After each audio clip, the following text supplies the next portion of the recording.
Bien, bueno, bienvenidas, bienvenidos a esta sala de ponencias que se llama Aprendizajes en época de pandemia, en el marco de nuestro seminario de innovación docente. Primero les vamos a dar la bienvenida a nuestras expositoras, a nuestro expositor también y también a la intérprete que es Colomba Inostroza, que nos va a acompañar allí con la interpretación. Vamos a presentar primero a los facilitadores de este espacio. Mi nombre es Belén Gajardo Álvarez, yo soy profesora de formación y soy parte del equipo de formación del Centro de Desarrollo Docente. Y en esta oportunidad me acompaña mi compañero Manuel Parra, también profesor de formación y perteneciente al equipo de innovación del Centro de Desarrollo Docente. Y en esta oportunidad nos acompañan nuestras expositoras Andrea Rioseco y Gabriela Soto, ambas pertenecientes al Departamento de Medicina Familiar de la Facultad de Medicina. También nos acompaña Carlos González de la Facultad de Educación.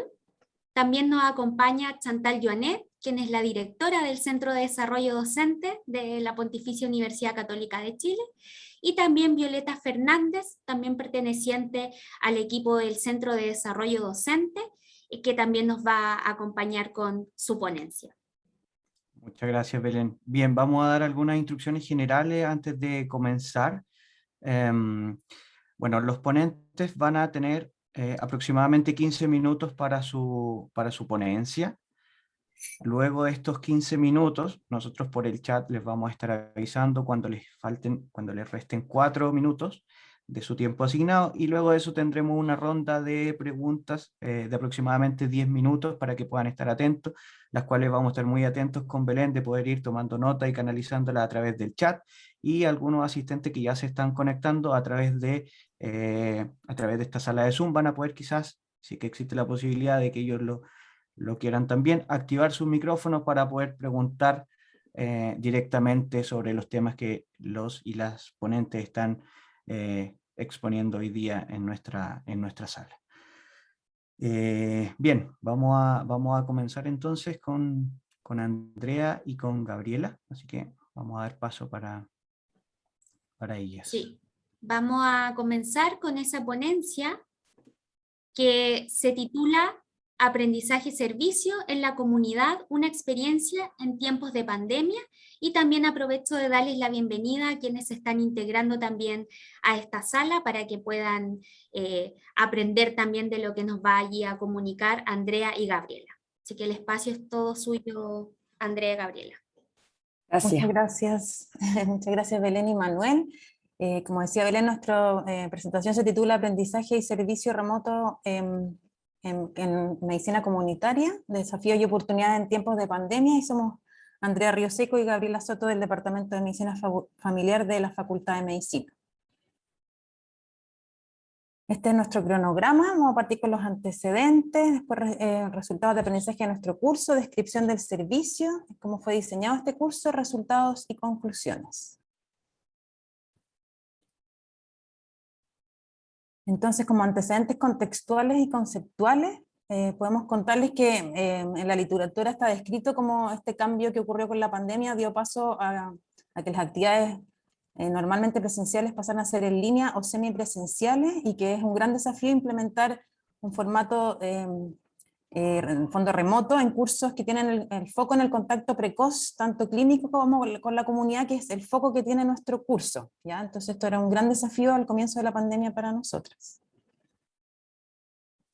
Los resultados de aprendizaje de nuestro curso, que se llama Medicina Comunitaria, ocurre en el primer año de la carrera de medicina, durante todo el año. Los resultados de aprendizaje de este curso son que los alumnos puedan describir los determinantes sociales y su relación con la salud de las personas, las familias y la comunidad, reconocer aspectos de justicia y equidad en la atención de salud, describir el modelo de atención de nuestro sistema, identificar el ámbito de acción del nivel primario, o sea, la atención primaria en nuestro sistema de salud, distinguir el rol de los distintos miembros de un equipo de atención primaria y cómo contribuye cada uno en el cuidado de la salud, e identificar la importancia de la prevención y la promoción en el cuidado de la salud, y realizar una actividad en este ámbito, ya utilizando la metodología de aprendizaje y servicio.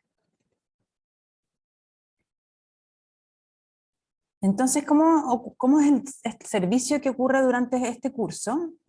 Esta ha sido una historia larga. Este curso partió en 2015 con el cambio de la malla curricular de medicina, que pasó de ser de 7 años a 6 años, y cuando comenzó la primera generación en que la carrera iba a durar 6 años, empezó a ocurrir este curso,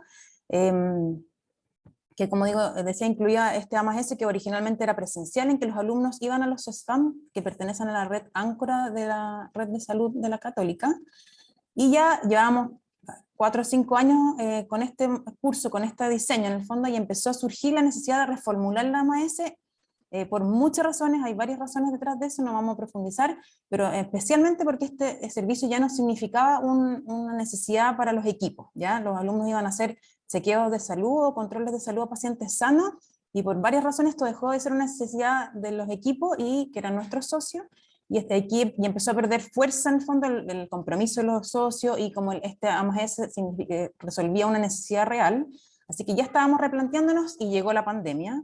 En 2020 hicimos lo que pudimos con el curso, con toda la incertidumbre que había, y ya en 2021 rediseñamos este A+S para hacerlo remoto, y nuevamente tomando una necesidad real de los equipos.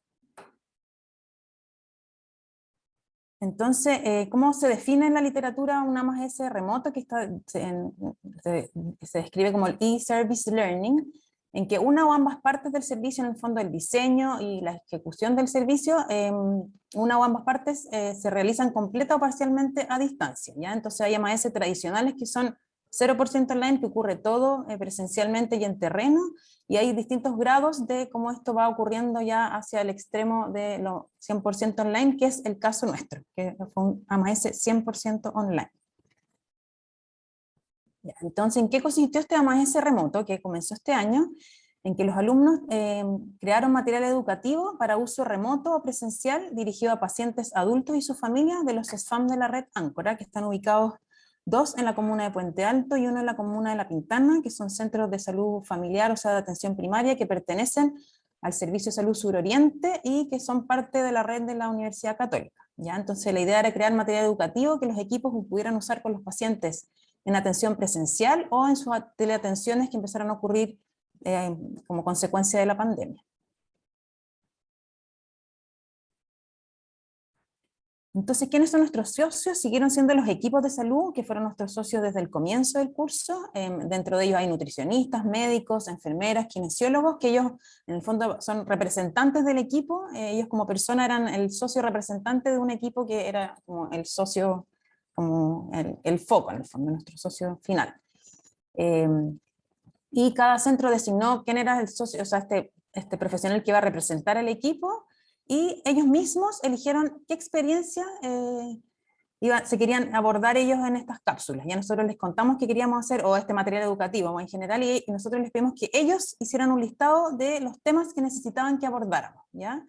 Y nos dimos cuenta que para ellos era una necesidad muy real, porque reemplazaba actividades que ellos hacían normalmente, como talleres, consejerías familiares, talleres como de educación acerca de las patologías o de manejo de las patologías para los pacientes, para sus familiares. Entonces esto era una necesidad bien sentida de los equipos que nosotros tomamos. Entonces, ¿cuál era de este listado que nos enviaron los socios? Habían problemas de salud general como diabetes, hipertensión, hipotiroidismo, artrosis, etcétera, así cosas bien clínicas. Habían algunos temas de hábitos saludables como de actividad física, higiene del sueño, el plato saludable, las dietas bajas en sal, en grasa, el consumo de alcohol y tabaco, el etiquetado nutricional. Temas de automanejo para pacientes crónicos, como el automonitoreo de la presión y la glicemia en el hogar, el cómo organizar un pastillero, cómo preparar un control de salud, y temas del adulto mayor, que tenían que ver con el envejecimiento saludable, la prevención del deterioro cognitivo, el cuidado del cuidador, y el apoyo a las personas con dependencia severa. Así que nosotros recibimos un montón de temas, lo que fue muy interesante, porque nos dimos cuenta, ellos rápidamente nos mandaron muchos temas de todas estas áreas, lo que nos motivó muchísimo, porque volvimos a conectarnos con esto de la necesidad real del socio por el que los alumnos iban a crear su servicio. Y El formato del material, al principio lo planteamos como muy libre y los alumnos se iban reuniendo con sus socios y ahí iba surgiendo en el fondo cuál era el formato que ellos preferían para cada tema en particular, y en general se hicieron cápsulas que tenían una duración entre 2 a 4 minutos, y estas son algunos pantallazos de las cápsulas que los alumnos hicieron.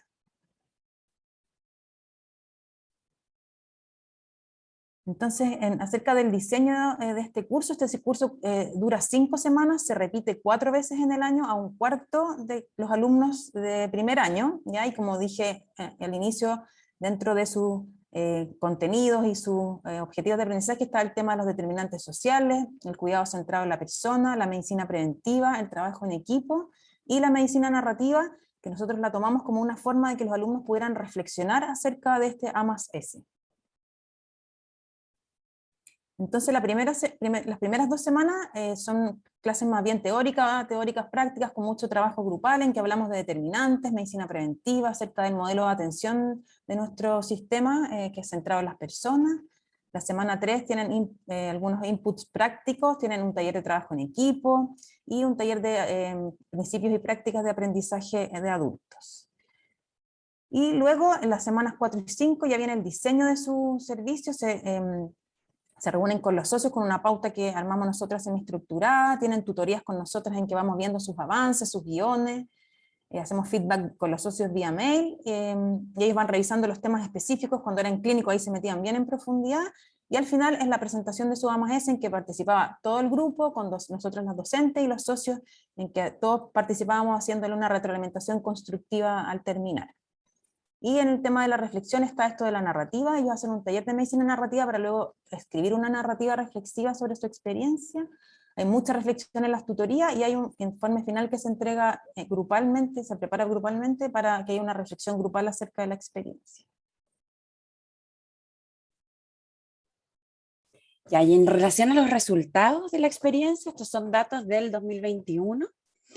Les podemos contar que han hecho esta actividad 128 estudiantes de primer año de medicina, divididos en 24 grupos de 5 a 6 personas. Hemos entregado en total 24 servicios, productos, en este caso materiales educativos. 23 de ellos han sido cápsulas educativas y un folleto en 24 temáticas diferentes, como mencionaba antes Andrés. Y ahora les vamos a mostrar algunos datos que surgen desde la perspectiva de los estudiantes, en una encuesta online anónima, en la que participaron 72 de estos 128 estudiantes. Así que los resultados son de esas encuestas. En relación a la coherencia del A+S con los objetivos del curso, el 100% lo considera que sí fue coherente, un 100% refiere que el A+S respondió a una necesidad de la comunidad, y un 100% que el A+S fue un aporte al desarrollo de la comunidad o al grupo social con el que trabajaron. De los estudiantes que respondieron muchas veces, siempre o casi siempre, un 93%, ¿cierto?, refiere que el socio comunitario contribuyó a mi aprendizaje, muchas veces, siempre o casi siempre, que las instancias de reflexión aportaron al aprendizaje, un 97% refiere muchas veces, siempre o casi siempre, y que las instancias de reflexión les permitieron relacionar el servicio con los valores propuestos por el curso, un 97,2% refiere que eso ocurrió muchas veces, siempre o casi siempre. También un 97% refiere que pudo analizar la realidad social del grupo o de la comunidad con la que se trabajó, muchas veces o casi siempre, que integró el servicio con los aprendizajes del curso y que pudo visualizar el aporte de su profesión a la sociedad, en un 98,56%. Aquí además podemos ver cuáles son las habilidades que ellos identifican que pudieron desarrollar a lo largo del curso. Destaca claramente el compromiso social, que es uno de los elementos centrales, ¿cierto?, que intentamos promover con este curso, y también el trabajo en equipo, un poquito menos cantidad, pero igual altamente identificado: resolución de problemas, pensamiento crítico, habilidades comunicativas e incluso algo también de liderazgo. En términos globales, el 100% refiere que el aprendizaje y servicio contribuyó con su proceso de aprendizaje a lo largo de este módulo. Aquí tenemos un par de citas de los estudiantes. Uno refiere que creo que hay muchos aspectos positivos. En primer lugar, actividades como esta nos hacen darnos cuenta y confirmar nuestra vocación. Estos son alumnos, recuerden, de primer año. Además pudimos relacionar y aplicar todos los contenidos que habíamos adquirido en el módulo y ver cómo se aplicaban a la vida real y qué significa un aporte real a la comunidad. Fue una actividad muy motivante para continuar en esta hermosa carrera que es la medicina. El poder ayudar a otros me emocionó y estoy feliz de haber dado lo mejor de mí en ello. Y dentro de los aprendizajes, alguien aquí rescata principalmente el trabajo en equipo, que este fue un descubrimiento en realidad para nosotros, era algo no tan esperado, y fue súper interesante cómo a través de este A+S ellos identifican el trabajo en equipo y la cercanía a la práctica de salud. Creo que en esencia el A+S es una verdadera oportunidad para sentirnos integrados a la realidad. Y algunas conclusiones generales a partir de nuestra experiencia. Bueno, creemos que esta es una experiencia que sigue en el proceso de implementación. Incluso ahí con Andrea como docentes del curso estamos pensando en mantener quizás el formato remoto el año 2022 independiente de las condiciones, porque nos permite conectarnos y que los estudiantes puedan acceder a comunidades que quizás de manera presencial podría ser más difícil, y eso nos permite ampliar incluso quizás de conectarnos con comunidades en otros lugares del país. Es una actividad que ha sido positivamente valorada por estudiantes, socios y también los gestores de los centros de salud, que eso ha sido súper interesante. Pudimos confirmar que es factible lograr los resultados de aprendizaje esperados del curso en un formato remoto, incluso en este desafío de estas actividades de contacto clínico y comunitario precoz. Destaca la percepción de los estudiantes de que perciben que están entregando un aporte concreto, una necesidad real de una comunidad a inicios de la carrera, que eso quizás como que va un poquito más allá incluso de sus expectativas, de incluso entrando ya poder hacer algo y que les parece motivante y que es un aporte. Como desafíos de los estudiantes y oportunidades de mejora que ellos refieren, es que podamos aumentar el tiempo de contacto con los socios e idealmente incorporar a los usuarios de los centros de salud, que eso nos pareció súper interesante. Y desde la perspectiva nuestra como docente, mantener vivo el espíritu de servicio, es decir, que esta actividad realmente venga a contribuir a las necesidades de los equipos y las comunidades, y que a la vez sea una experiencia de aprendizaje relevante para los estudiantes de medicina. Unas referencias ahí. Muchas gracias. Bien, muchas gracias Andrea, Gabriela, por su presentación. Bueno, ahora tenemos algunos minutos para poder realizar preguntas a nuestras expositoras, así que les invitamos a dejar sus preguntas ya sea por el chat o abrir su micrófono para que Andrea y Gabriela puedan también escuchar cuáles son algunas preguntas que tengan de su presentación. Estamos viendo acá en el chat una pregunta que realiza José Sepúlveda. Dice lo siguiente: para Andrea y Gabriela, ¿podrían profundizar en el hito de reflexión realizado? ¿Qué estrategia o actividad utilizaron? Hola José, mira, hacemos varias cosas que son intencionadas para que ellos puedan ir reflexionando. Primero está la reunión con los socios en que ellos tienen que prepararse para eso con una pauta semiestructurada, en que ellos tienen que identificar primero el contexto en que están estos SFAM para que puedan identificar bien el quién es, en el fondo a quiénes está dirigida la cápsula en específico. Y ahí ellos tienen que prepararse para que les quede muy claro quiénes son los que están detrás, en el fondo, de estos socios, que son la población final a la que les va a llegar el material. Luego nosotros hacemos 2 sesiones de tutoreo en que vamos con ellos mirando su guión, ahí afinando un poquito algunos detalles del lenguaje, cosas más clínicas, ahí depende del tema en el fondo en el que nos metemos, pero también vamos intencionando que ellos vayan reflexionando acerca de cómo esto va a llegar a quiénes que ellos identificaron. Por los socios ellos también definen qué es lo que quieren lograr con la cápsula en estos quiénes. Es bien minucioso ese trabajo que hay detrás. Además tienen un taller de medicina narrativa con un médico internista que tiene un magíster en medicina narrativa, y ellos tienen que escribir una narrativa en que les planteamos algunos como títulos, que son como qué aprendí yo sobre mí haciendo esto, qué aprendí sobre los otros, cómo ha afectado la pandemia en el fondo a la salud y a las comunidades. Hay varios temas y ellos tienen que escribir esta narrativa. Y luego hay este informe final en que también tienen que responder varias preguntas en que les vamos haciendo reflexionar acerca del trabajo, como del proceso de hacer esto, y además en el fondo de los resultados de su trabajo y cómo es el trabajo grupal, etc. Bien, súper interesante también allí las estrategias que utilizan con el estudiantado en el marco del curso con aprendizaje y servicio. ¿Hay alguna otra consulta también que tengan las demás? la pueden hacer por el chat, si no... Hay otra pregunta. Chantal Joanet pregunta, ¿se sabe que los estudiantes de medicina entran con mucho compromiso social? ¿Cómo se mantiene esto en otros cursos? ¿O cómo creen ustedes que se podría mantener en otros Es cursos? una muy buena pregunta. Sí, yo no tengo así como cifras de cosas formales que se hagan, pero la sensación es que se va perdiendo un poco en el camino con la profundidad de los contenidos y cuando se va metiendo en lo más clínico y en el hospital, se va metiendo mucho como en lo más técnico, más clínico y va perdiéndose un poco. Nosotros tomamos los alumnos de nuevo en tercero, en cuarto y luego en el internado y tratamos de rescatarlo como desde el departamento de medicina familiar estoy hablando. Pero es cierto que eso con el camino se va perdiendo como en el foco, no es que no lo tengan, yo creo que al final se meten tanto en el estudio como de la ciencia en el fondo que se pierde un poco, así que uno de nuestros objetivos es mantenerlo y rescatarlo. Belén, si nos quedan unos minutos, yo tengo una cápsula abierta que me gustaría quizás compartir, dura 3 minutos, si es que nos quedan, si no puedo reenviárselas para que ustedes la suban junto al link, que es como un ejemplo que queremos mostrarles de un resultado de una cápsula. Sí, en honor al tiempo, veamos, Andrea, si es que la podemos compartir a través del chat.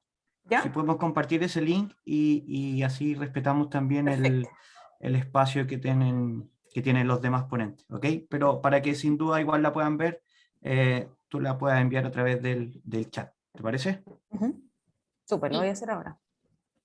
Por mientras damos paso a la última pregunta, también que realiza José Sepúlveda, dice sobre las habilidades transversales, veo que fueron 72 casos obtenidos en la pregunta que mostraron. ¿Cuánto equivale esto de la cantidad total del curso? Y después pregunta, ¿cómo se alienta la participación en aprendizaje y servicio en cursos que tienen gran cantidad de estudiantes? Gracias, José, por la pregunta. Bueno, en total hemos trabajado con 128 estudiantes. De esos, 72 respondieron la encuesta. Es un grupo grande y yo creo que una de las cosas que nos ha ayudado a trabajar en la MAES es que los recibimos en este curso, este módulo se repite 4 veces, ¿cierto, Andrea? 4. Entonces los recibimos en grupos y de eso además generamos grupos más pequeños en que cada grupo entre 5 y 6 personas trabajan en una cápsula con una temática particular. Entonces yo creo que ahí es clave el poder trabajar en grupos pequeños, aunque sea un grupo grande, poder subdividirlo en grupos pequeños y que cada uno asuma un compromiso específico y un servicio específico con una temática particular. Yo creo que eso nos ha facilitado mucho el trabajo, pensando en que ha sido más de 120 alumnos.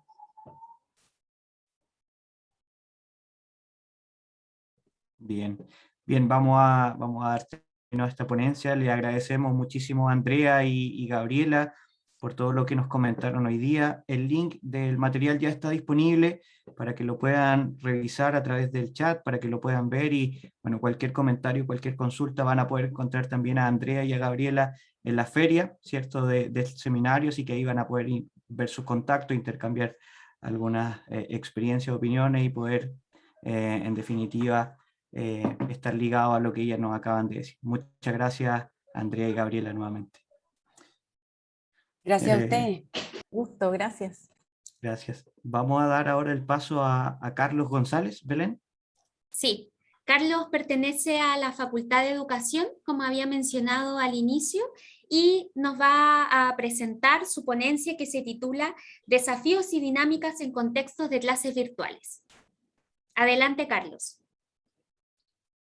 Muchas gracias. Voy a partir por compartir la pantalla. Si me dan un segundo.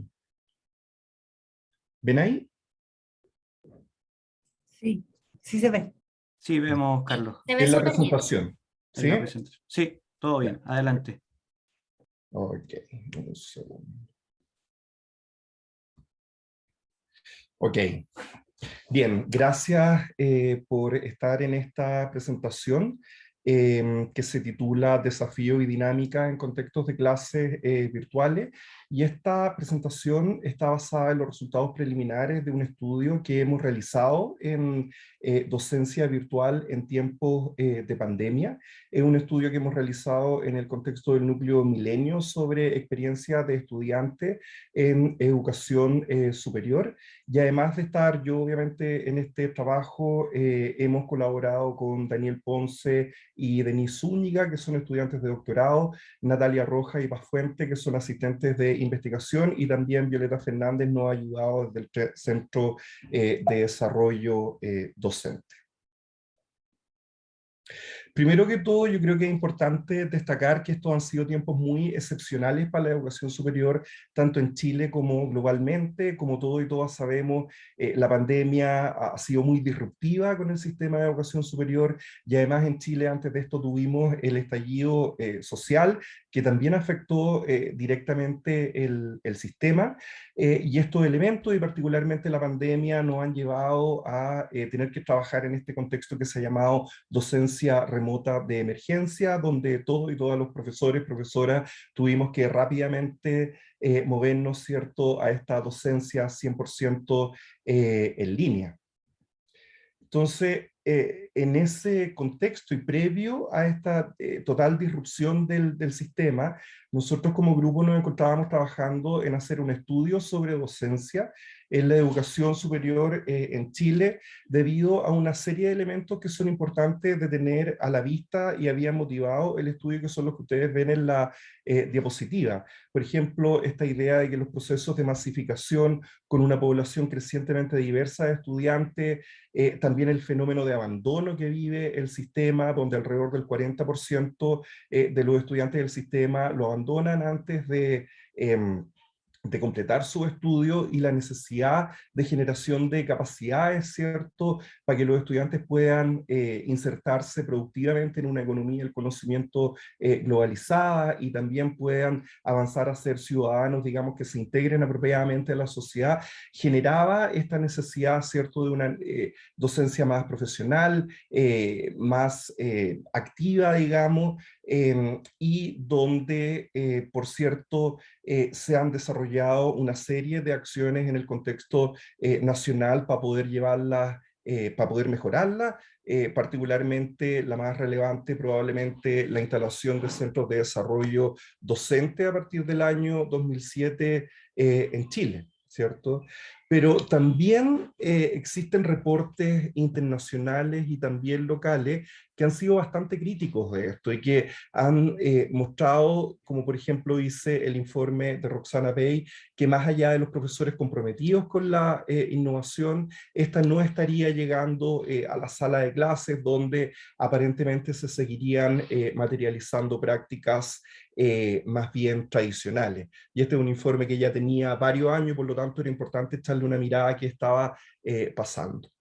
Además, la investigación sobre docencia en educación superior a nivel internacional ha ido generando un consenso emergente sobre los elementos que facilitan el aprendizaje, como ustedes ven ahí, por ejemplo, una apropiada interacción entre profesores y estudiantes, un aprendizaje significativo que conecte a los estudiantes con el mundo real y con su propia experiencia, una organización apropiada de los cursos, claridad en la presentación de contenidos, prácticas de evaluación, cierto, que fomenten la comprensión profunda de los contenidos y no solamente la memorización. Son todas prácticas que la literatura muestra como positivas al momento de facilitar el aprendizaje. Y todos estos conocimientos se han basado en investigación que se realiza mayoritariamente a través de entrevistas, encuestas y observación de aula.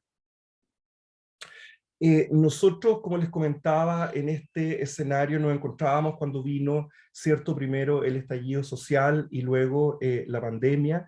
Por lo tanto, nuestra idea original de realizar observaciones de aula presenciales y entrevistas presenciales con los profesores y profesoras no fue posible, y tuvimos que movernos a la observación de aulas virtuales y a la realización de entrevistas a través de videoconferencias. Sí mantuvimos la idea de trabajar con instituciones donde se habían implementado iniciativas para mejorar la experiencia estudiantil y la retención de estudiantes diversos, particularmente en instituciones que reciben a estudiantes que son mayoritariamente de primera generación, que tienen gratuidad, etc.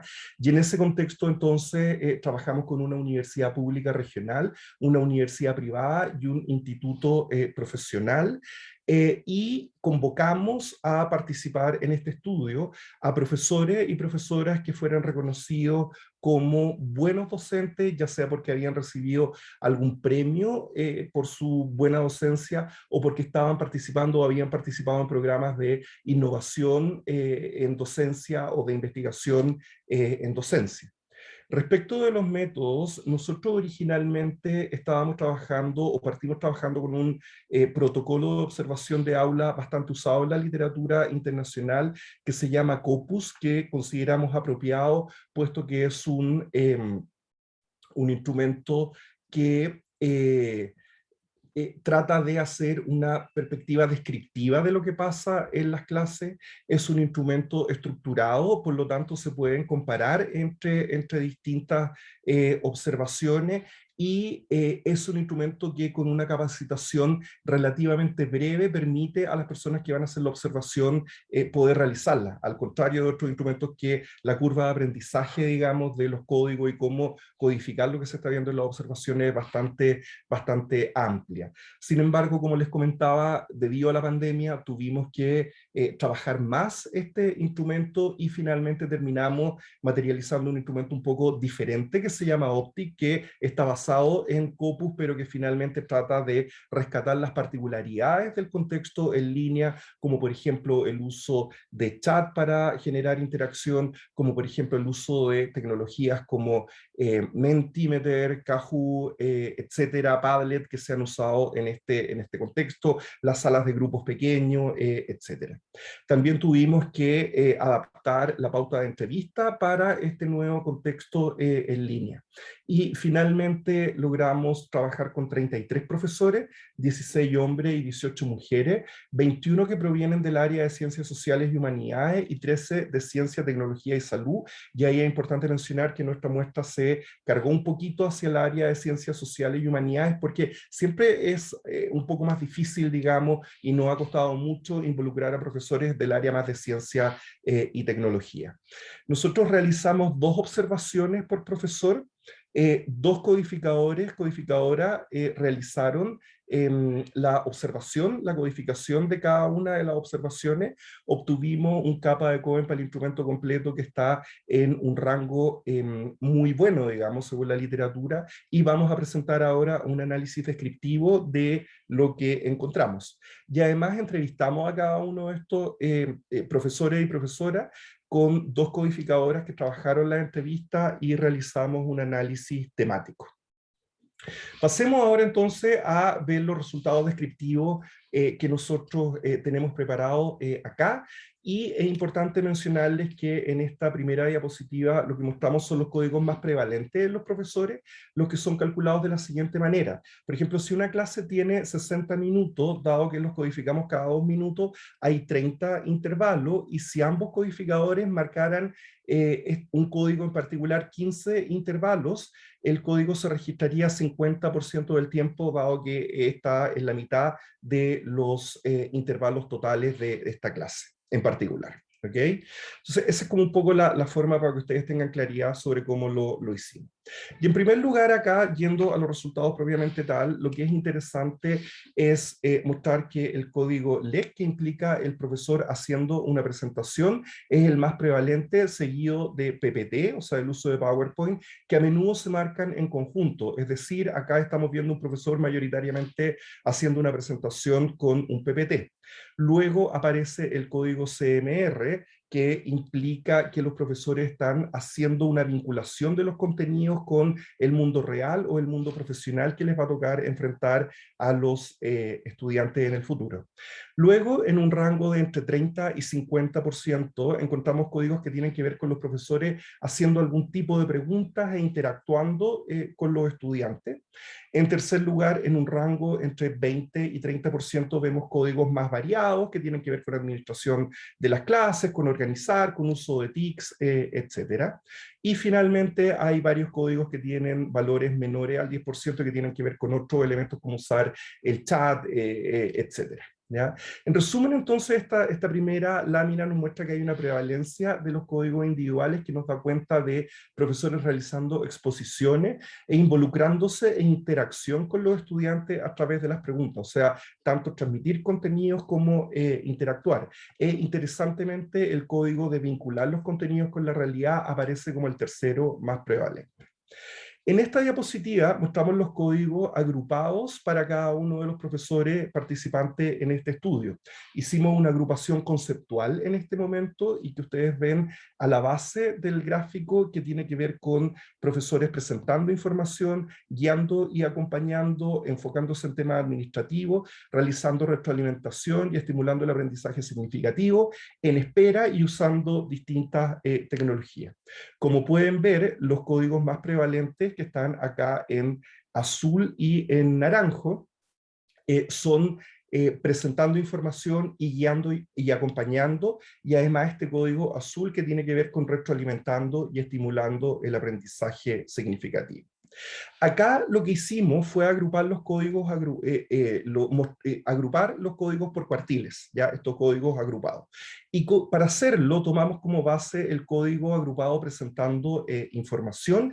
Cada gráfico de torta presenta el promedio de los códigos agrupados para ese cuartil particular, y lo que es interesante mirar acá es que estos muestran la variación de alguna manera en el comportamiento de los distintos docentes al interior de los cuartiles, y se destaca la diferencia entre el cuartil 1 y el 4, donde en el primero hay una mucha mayor variabilidad en el tipo de las actividades que los docentes realizan en sus clases virtuales, mientras que en el cuartil 4 hay una mucho mayor presencia en promedio del código agrupado presentando información. Si nos vamos al lado de los estudiantes, acá vemos que claramente el código más prevalente es el que tiene que ver con escuchar y tomar notas, ¿ya? Seguido de varios códigos que tienen que ver con actividades a través del chat, a través del uso del chat, como por ejemplo responder preguntas, hacer preguntas que tienen que ver con los contenidos o con los temas. Y esto pone de relevancia, ¿cierto?, que durante el uso o durante las clases virtuales el uso del chat fue un medio muy importante de interacción utilizado por los estudiantes. Acá también hay un grupo de códigos, ¿cierto?, que se ubicaron en un rango menor al 10%, particularmente aquellos que tienen que ver tal vez con un trabajo más activo de parte de los estudiantes.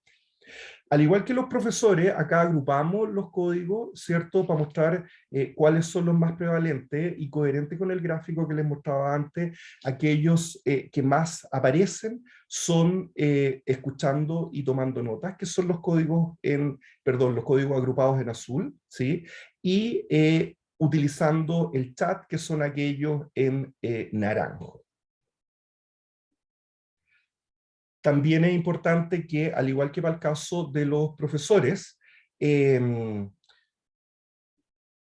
perdón, se me fue un poquito, eso me pasa por estar mirando el chat, tan disruptivo en las presentaciones como cuando uno hace clase. También para el caso de los estudiantes, como lo hicimos con los profesores, mostramos los códigos agrupados por cuartiles, y aquí ocupamos como base el código agrupado escuchando o tomando notas. Y acá también se ve una cierta variabilidad, particularmente entre los grupos extremos, el cuartil 1 y el 4, donde en el primero hay mucha más prevalencia del código escuchando, perdón, en el primero hay mucha más variabilidad, y en el 4 hay más presencia del código escuchando o tomando nota. Sin embargo, es importante mostrar acá que con todo, la suma de escuchando y tomando nota es lo que más aparece en los 4 cuartiles, ¿ya? Entonces la variabilidad con los estudiantes no es tan grande. En las siguientes diapositivas voy a referirme a la experiencia de los profesores capturada a través de las entrevistas, y acá en términos de los desafíos, agrupamos estos temas, ¿cierto?, en términos de los desafíos que encontraron y las formas en cómo lo abordaron. Y el primero que apareció como muy relevante y bastante evidente y obvio, ¿cierto?, tiene que ver con esta necesidad de adaptarse a las nuevas tecnologías, donde la forma de abordarlo fue tratar de alguna manera de aprenderlo, de adaptarse a las nuevas herramientas, para lo cual el apoyo institucional que prestaron las instituciones donde estos profesores trabajaban fue clave, los cursos, los talleres, las capacitaciones, etcétera, ¿cierto? Sobre todo para aquellos profesores y profesoras que no tenían experiencia previa. Y en este escenario también los profesores y profesoras destacaron la importancia de la flexibilidad en el uso de esta herramienta y de ir adaptándose progresivamente. Un segundo desafío tiene que ver con un tema muy relevante, esto probablemente es uno de los temas más salientes de la entrevista, que tiene que ver con la motivación, la participación y el contexto de los estudiantes, puesto que los profesores consideraban que en este nuevo ambiente virtual era muy difícil lograr la participación de los estudiantes y su motivación.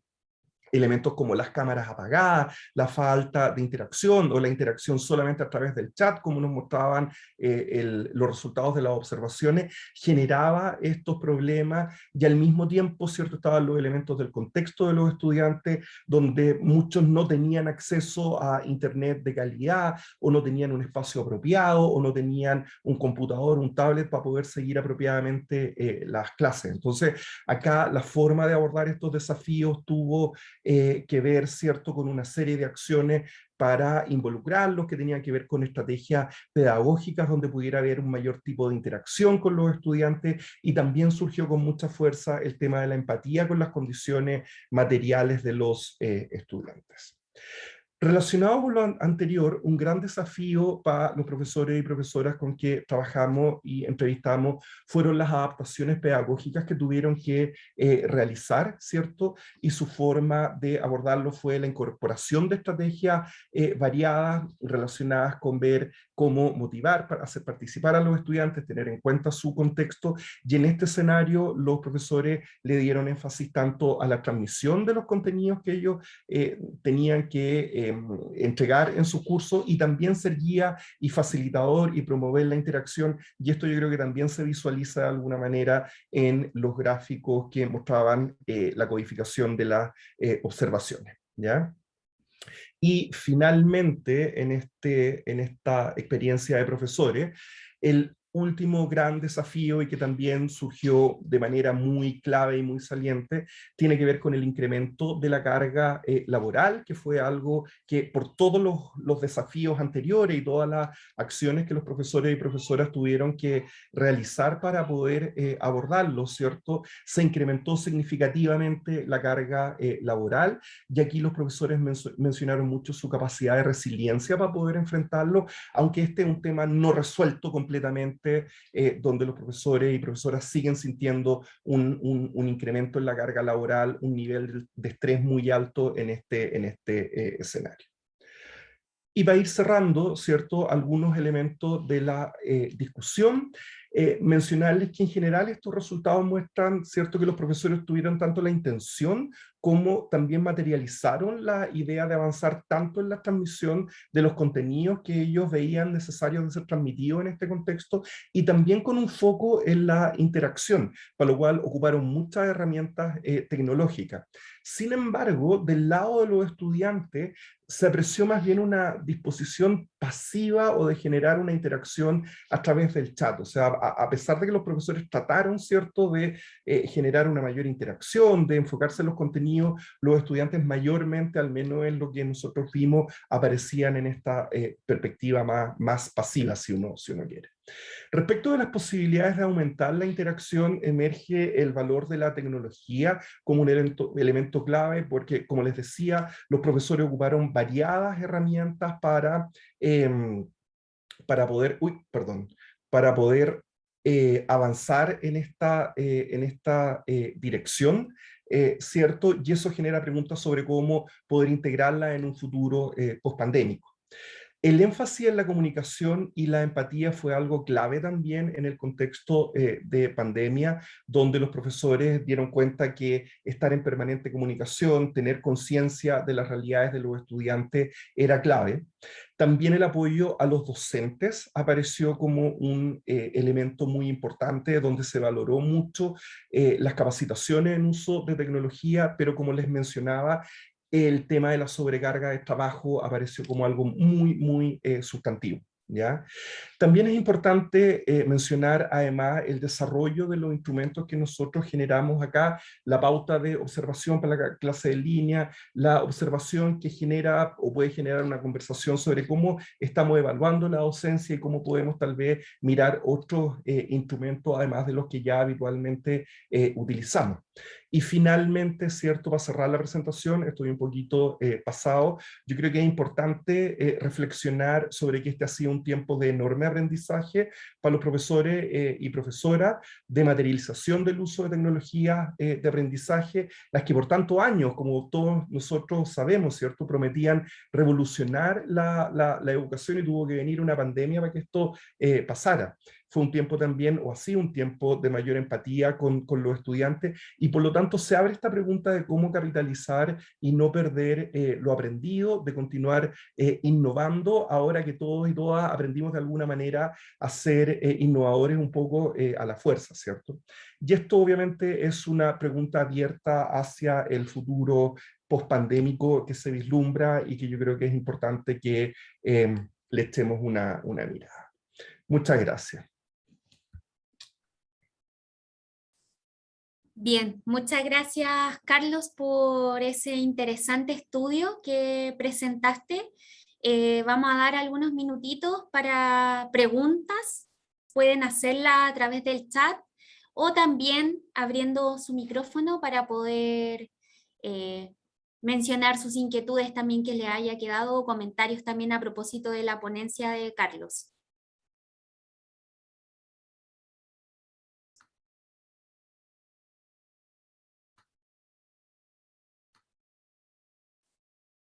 Allí llegó una pregunta por el chat de Raúl Cofré, Carlos, así que te la voy a leer, que dice: si bien la muestra estuvo más cargada hacia las ciencias sociales, ¿se ven diferencias en los resultados al diferenciar por áreas o carreras? Por ejemplo, en la predisposición pasiva de los estudiantes. Esa es la primera pregunta que hace Raúl Cofré, y luego vamos a ir con la pregunta de Chantal Joanet, que dice: ¿qué necesita el profesor para hacer el link y pasar de la cátedra o PPT a las metodologías activas? Ok, Raúl, gracias por la pregunta. El tema de la diferencia entre las ciencias sociales y las carreras más digamos, de las otras áreas, es algo que ha aparecido siempre en la literatura, digamos, donde las ciencias sociales han tendido a ser más activas, más centradas en las discusiones, etcétera, y las carreras tal vez más del área de ciencia y tecnología, más como centradas en el profesor. Efectivamente, nosotros en este número acotado, digamos, de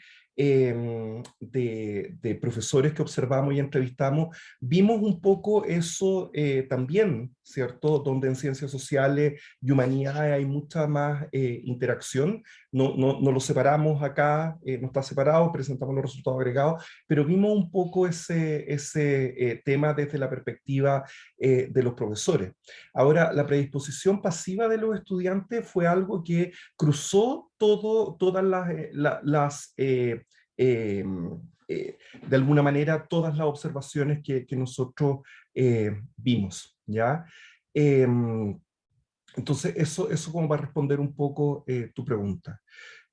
Chantal, respecto de qué necesita el profesor para hacer el link para pasar de la cátedra o PPT a las metodologías activas, yo creo que acá el contexto, digamos, empujó un poco a los profesores a tratar de avanzar un poco a metodologías más activas.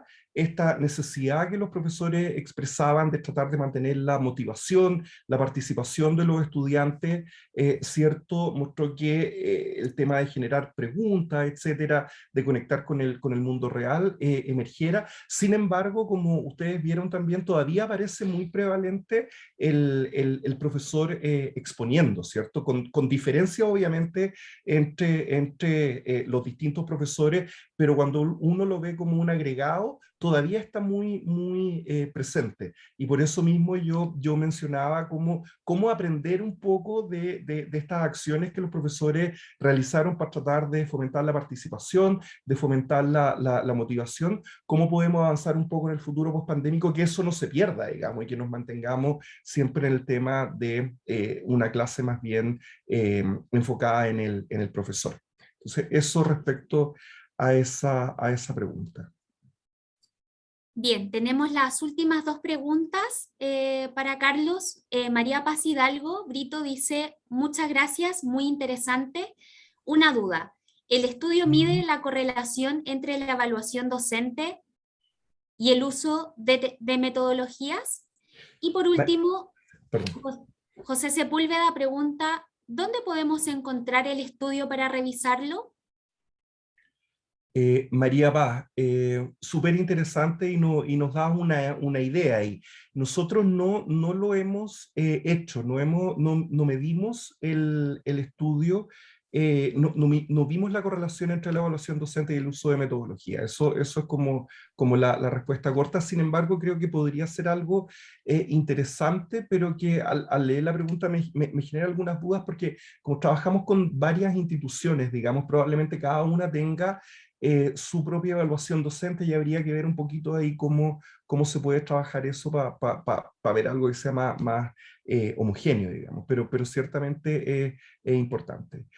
José, no tenemos todavía el estudio publicado, como les mencionaba acá, son resultados iniciales, resultados preliminares, pero tal vez lo que sí podemos hacer es compartir el PPT por ahora, y si tú nos dejas tu mail o alguna forma de contacto una vez que hagamos alguna publicación sobre él, que estamos trabajando en eso, te lo podríamos enviar. ¿Mm?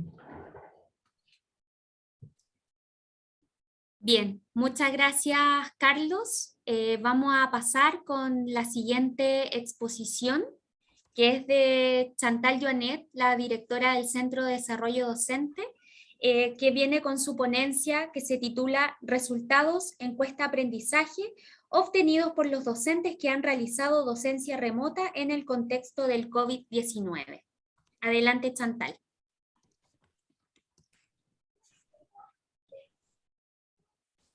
Hola a todos y todas, ¿me escuchan bien? Sí. Sí, te escuchamos bien. Sí. Muchas gracias por por el compartir, y también gracias, Carlos, por darme, como se diría en jerga futbolística, el pase para poder compartir, porque lo que yo voy a compartir ahora es también desde la visión de los profesores, en lo que ha pasado en este contexto del COVID, ¿no es cierto? Y un poco de contexto también, contarles que nosotros somos parte de una red que se llama Triada, donde está la Universidad de los Andes de Colombia, de Bogotá, y el Tecnológico de Monterrey, en que hemos diseñado distintos tipos de actividades, los tres centros como más parecidos en estas tres instituciones, y en conjunto, luego de cuestionarnos, y muy parecía a las preguntas que hacía Carlos, ¿qué está pasando con los profesores? ¿Qué ha pasado que de un día para otro, porque fue así, ¿no es cierto?, de un día para otro tuvieron todos sus cursos en una plataforma, en Canvas, de un día para otro no pudieron venir a la universidad y tener sus clases como las tenían programadas el año anterior. Los grupos que aquí presentes, que se observan en la imagen, los tres grupos de las instituciones, decidimos conocer qué había pasado con los profesores y qué adaptaciones habían realizado. Les quiero contar un poco de este estudio. Lo primero que queríamos saber era cuáles eran las adaptaciones y aprendizajes que habían desarrollado los docentes durante su docencia remota. Y en eso algunos de los objetivos específicos son examinar la semejanza y las diferencias entre las experiencias de los y las docentes de las 3 instituciones, las necesidades también que enfrentaban los docentes al asumir una docencia remota. Y estamos hablando de que esto fue durante el segundo semestre del 2020, ¿sí? Esto el periodo que se hizo el estudio. Identificar las principales adaptaciones pedagógicas que estaban haciendo, las principales dificultades y también las reflexiones que estaban haciendo los profesores. O sea, pasar desde lo que nos imaginamos o lo que creemos que está pasando detrás del computador y conocer la percepción de los profesores. Para eso lo que se hizo fue un estudio cuantitativo, cualitativo, se diseñó una encuesta entre las 3 instituciones, lo cual ustedes se imaginarán que por temas de lenguaje ya no era fácil, ¿no es cierto?, el poder adaptar y ver los ítems del instrumento. Y también el relevar en las tres instituciones cuáles eran los temas centrales que íbamos a querer poner en este instrumento, y por eso aparece un tema muy importante que es el tema del bienestar, los cambios en lo disciplinario y metodológico, las estrategias evaluativas y las reflexiones sobre la docencia. El instrumento fue validado en 3 instancias, en experto, en entrevistas cognitivas y con una validación semántica, como expliqué recién por los temas del lenguaje. Se hizo un pilotaje, se hizo un análisis de confiabilidad, también pasamos por una aprobación ética en las 3 instituciones que atrasó un poco el estudio, pero que era muy importante, y se aplicó, como dije yo, el cuestionario entre septiembre y octubre del 2020, con una respuesta voluntaria. Y se hizo un análisis descriptivo con interpretación y discusión de los resultados. Muy en general lo que yo les quiero contar, que en general, bueno, hubo más mujeres que hombres en la muestra, pero tampoco es significativo, y lo que nosotros podríamos decir y que hay diferencias en las instituciones, hay un 45% de las personas que contestaron son de la Universidad de los Andes, y luego después de la Universidad Católica y el TEC de Monterrey, y también decirles que las ciencias sociales y las ciencias las ciencias sociales fueron las que más respondieron, y en general ciencias sociales y humanidades fueron en las 3 instituciones fueron las que tuvimos mayor respuesta. Y con una distribución de edad, por un lado en la Católica y en la Universidad de los Andes entre 25 y 40 años, y en el TEC entre 41 y 55 años. Muy rápido en general la muestra, los resultados. Hablamos de una de nuestras dimensiones, el bienestar. Los hábitos de autocuidado, en general, se mantuvieron o disminuyeron de los profesores, ¿sí? Por ejemplo, el realizar actividad física o el tomar receso entre clases disminuyó entre un 45 a un 48%, ¿sí? Y yo creo que podemos entender también por qué estamos encerrados en nuestras casas, ¿no es cierto? Y hay algunos que se mantuvieron, o que nunca han tenido el hábito, como aprender a practicar ejercicios de relajación y concentración. En relación a lo que podríamos hablar ya saliendo del bienestar, a cantidad de objetivos de aprendizaje o de la complejidad de los objetivos de aprendizaje, la tendencia en general la triada es que no se realizaron cambios. En cambio en la Universidad Católica, en nuestra institución, un grupo de profesores disminuyó objetivos de aprendizaje. No así en relación a la complejidad. La complejidad de los objetivos de aprendizaje en las universidades de la triada disminuyeron la complejidad de los objetivos, y en nuestra universidad no se realizaron cambios en relación a la complejidad en general. En relación a los aspectos que ellos creían, en ese minuto de la respuesta, que requerían ajuste en sus cursos para ese periodo académico del 2020, el que necesitó más ajuste, y muy relacionado con lo que dijo Carlos anteriormente, tiene que ver con las actividades con interacción, y después vamos a profundizar un poco en relación a eso. Luego, los materiales de estudio que tuvo que crear, claro, quizás él tenía muchos textos, pero tuvo que crear nuevos materiales de estudio, ¿no es cierto? Guías, cápsulas u otros, y luego las actividades de retroalimentación que tuvo que realizar el profesor. En relación a la pregunta, en comparación con un semestre promedio, los cambios que realizó a la cantidad de actividades con interacción, que fue la que dijimos recién que fue la que tuvo más cambio, el 70% aumentó levemente o considerablemente las actividades de interacción de los estudiantes con el contenido. Los que pudimos escuchar a Elia al principio, ¿no es cierto?, en la ponencia inicial, mostraba el centro del cómo trabajar con otro, cómo las metodologías activas, ¿no es cierto?, mejoran los aprendizajes y también mejoran la permanencia en las instituciones, por lo tanto disminuye la deserción, y aquí los profesores tuvieron que hacer un esfuerzo mayor para aumentar las actividades de interacción de los estudiantes con el contenido, las actividades de intercambio entre estudiantes y docentes, y también las actividades colaborativas entre los estudiantes. En relación a qué tan desafiante, esto me tapa la... Ahí está. ¿Qué tan desafiante le ha resultado la docencia remota en comparación con su docencia antes de la pandemia?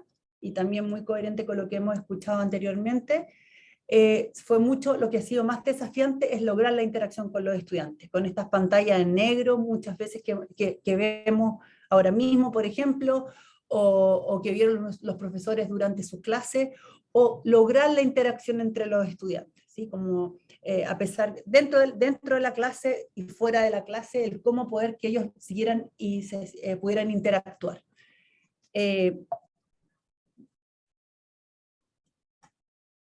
En relación a los cambios en las evaluaciones, es muy importante que en comparación con un semestre promedio, los cambios que realizaron en cantidad de evaluaciones, en general, no hubo cambios, perdón, ahí sí, no hubo modificación en el número de evaluaciones, pero sí un punto importante es que hubo variación en la flexibilidad de las condiciones de evaluación, ¿sí? No el número, la mayoría de nuestros profesores mantuvo el número de evaluaciones, pero sí las condiciones. Por ejemplo, los plazos, las formas de entrega, los tipos de evaluaciones.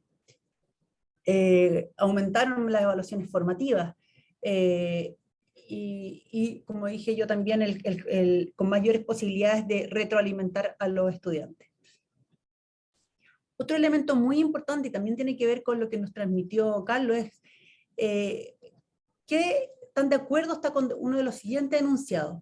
Y con el enunciado que más están de acuerdo los profesores y profesoras es que los ajustes implementados en las actividades de aprendizaje permitieron el logro de los aprendizajes, de los principales objetivos del curso. O sea, hay una percepción que sí se logró el aprendizaje del curso por las adaptaciones que hicieron.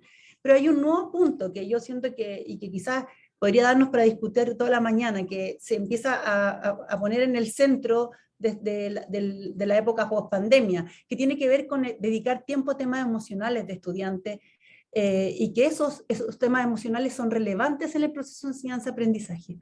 Y ahí, Carlos, quizás podemos discutir un poco más, y después viene Violeta, y lo mismo que también nos transmitían nuestras compañeras de medicina, el cómo se sienten los estudiantes para aprender. El cómo se sienten no solo con los contenidos y la materia, sino cómo se sienten ellos. Por lo tanto, aquí el profesor necesitó ser parte y dedicar tiempo a estos temas emocionales, porque él se dio cuenta que afectaban en los procesos de enseñanza-aprendizaje. Aquí hay un dato bien interesante. En comparación con un semestre promedio durante mi docencia en pandemia, el tiempo destinado al acompañamiento emocional de los estudiantes de mi curso aumentó un 60% en las 3 instituciones. O sea, y ahí también habla un poco del desgaste que nos transmitía Carlos en la presentación anterior. O sea, hay una nueva función en los profesores que tiene que ver con acompañar a los estudiantes en un acompañamiento emocional. En relación a una escala donde los valores cercanos a 1 es una contribución baja y los cercanos a 5 una contribución alta, ¿cuál es la contribución de los apoyos? Y aquí aparece algo muy interesante. Los profesores acompañan a los estudiantes emocionalmente, pero ¿por quiénes se sintieron más apoyados los profesores? Fue por los estudiantes, por los monitores, asistentes, ayudantes. Es decir, por sus propios estudiantes, que muchas veces los pueden haber ayudado a resolver problemas, y también por los ayudantes estudiantes que tienen ellos. O sea, hay un tema muy interesante. Y ese es el más alto, a diferencia del intercambio con colegas, que es el más bajo. Nuestros profesores, y hay estudios que dicen que no se sentían preparados ni tan cercanos a las tecnologías. ¿Qué tan preparados se sentían para realizar las siguientes actividades? Y donde hubo más cambios, en las que ellos necesitaron ser un cambio más fuerte y que experimentaron el tener que desarrollar más herramientas para lograrlo, es el desarrollar y producir videos o cápsulas para explicar un contenido. Y además usar herramientas digitales, como Kahoot, Mentimeter y otras. Esas son las que a ellos los desafiaron más y necesitaron más herramientas. No así, por ejemplo, y que es muy asociado a lo que decía Carlos, diseñar y producir presentaciones para el aprendizaje, un PPT, donde ellos se sintieron menos desafiados. ¿Qué tan preparado se sentía? Ya lo dije, perdón, ahí está, ¿no es cierto? Bueno, ahí sí. Algo importante aquí, que tiene que ver también con las unidades. Raúl preguntó en la presentación anterior si habían diferencias entre las distintas facultades o áreas del saber en relación a estos cambios, y en general las personas que estaban más dispuestas a estos cambios eran las facultades de las humanidades y de las ciencias sociales, donde hubo mayor disposición a esta flexibilidad, a este rediseño de objetivos, a esta incorporación de tecnología y a este también trabajo o desafío de trabajo con los estudiantes. En síntesis, les podríamos decir muchas más cosas, pero vamos a tratar de resumir para respetar el tiempo. En las tres instituciones, tres países distintos, tres instituciones privadas sí, y grandes, se presentaron resultados muy similares. Los hábitos de autocuidado, y algo que nos tiene que preocupar como instituciones de educación y también como en general, tendieron a mantenerse o a empeorar, y bueno, podemos ver las crisis de salud mental también de nuestro propio país. Cómo destaca el mayor acompañamiento emocional del estudiante, y cómo también, y yo creo que eso hay que aprovecharlo post pandemia, se reconoce como esencial este desarrollo emocional del estudiante como para el buen desarrollo del proceso de enseñanza-aprendizaje, o sea, que nos podamos quedar con ese valor.